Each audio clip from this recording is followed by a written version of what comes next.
Imagine that someone starts to build a business that brings smartphones and accessories from abroad and offers them at low prices. Soon, with the business approach in mind, he rents a place in his home country and eagerly begins to renovate the place. He invests around $30,000 in initial smartphones and other accessories, transportation costs, rental, and decoration costs. Let's take into consideration that there are also more than 10 telephone shops in that area. That person wants everything to be at a high level. For example, a store is generally well maintained from the outside and inside. Then the store starts operating, and ads are placed on the social network. In order to sell to more people, those ads are shown to everyone as a target audience. First of all, on the eve of the promotion, costs increase again, and sales are at a non-wanted level for 1 month. In the following months, although there were monthly sales $4,000. On the other hand, the expenses were $5,000 and ended up with a loss of $1,000 per month. Given that part of the initial investment was debt, it is time to repay those debts. In this case, the entrepreneur, who thinks that the continuation of this business is the worst option, thinks that he can sell all these smartphones for a low price and get out of this crisis. And he does so, gets rid of all this burden by selling everything. This scenario you see is experienced by hundreds of businesses from different fields every year. There may be various reasons behind this.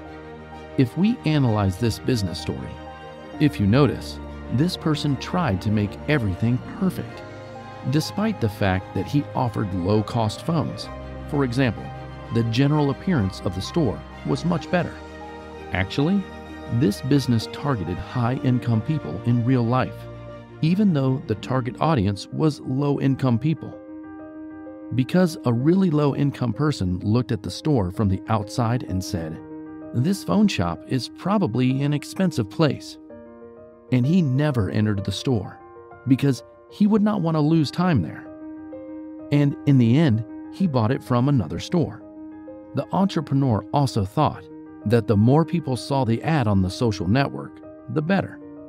But in fact, by taking this step, the business advertised in front of people who would never buy those phones, which meant additional costs.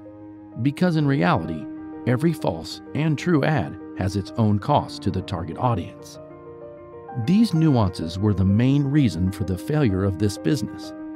In other words, on the one hand, there were very few sales, and on the other hand, there were high costs. These costs would not bring any value in the future. But what could he do to prevent this from happening to him? Before starting a business, it was important to correctly identify the target audience, which we call segmentation. Let's take a look at this explanation to better understand this term. Suppose you want to start a business, and you do not know how and where to start to target your business. In this case, you must first determine the area where you want to start a business, and then group them according to the demographic characteristics of the people in the area: age, gender, income level, etc. In the third stage, you have to group them according to their physiological characteristics, or more broadly, according to factors such as lifestyle. In the last stage, the selected people are distinguished according to their behavioral characteristics. Exceptionally, behavioral segmentation is taken into account after you present your product or service to your customers. For example, in what parts of the day do customers shop more, preferring online or other shopping behaviors? Of course, you may not be able to get all of this information in the area where you want to start a business. There are two things to keep in mind. The first is that the more you can segment correctly, the more you will affect the success of your business. And the second is, let's say you have fully segmented on paper, but you can't put it into practice. In this case, you at least know your target audience and present your product and services accordingly.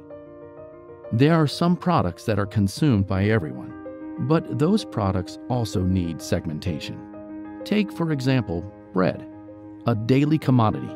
You have probably come across different types of bread on the shelves in the markets, different in name, price, design, style of preparation, etc. Most likely, there are several names of bread on a regular basis that you only buy those products. And this is the segmentation strategy of those companies that you are in the target audience of those companies. Now, let's analyze how the world-famous Ferrari car brand is segmented.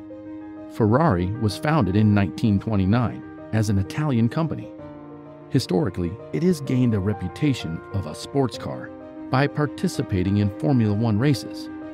If we talk about the target audience of Ferrari, the segmentation of this company is very small. That is, potential customers of Ferrari are people who are high income and feel successful, and buying this car is an indicator of their strength and status. Most Ferrari owners are high-income men between the ages of 25 and 50. Of course, the owner of these cars do not buy Ferrari to meet their transportation needs, and when these people buy this brand, Ferrari is no longer the first car of that person. There is something in the buying behavior of people who buy a Ferrari that they do not save money for years to buy this car. Usually, these people already have enough wealth. It should be noted that a business that does not determine the target audience, in simple terms, is like a ship that does not determine the destination at sea. It only takes energy and time.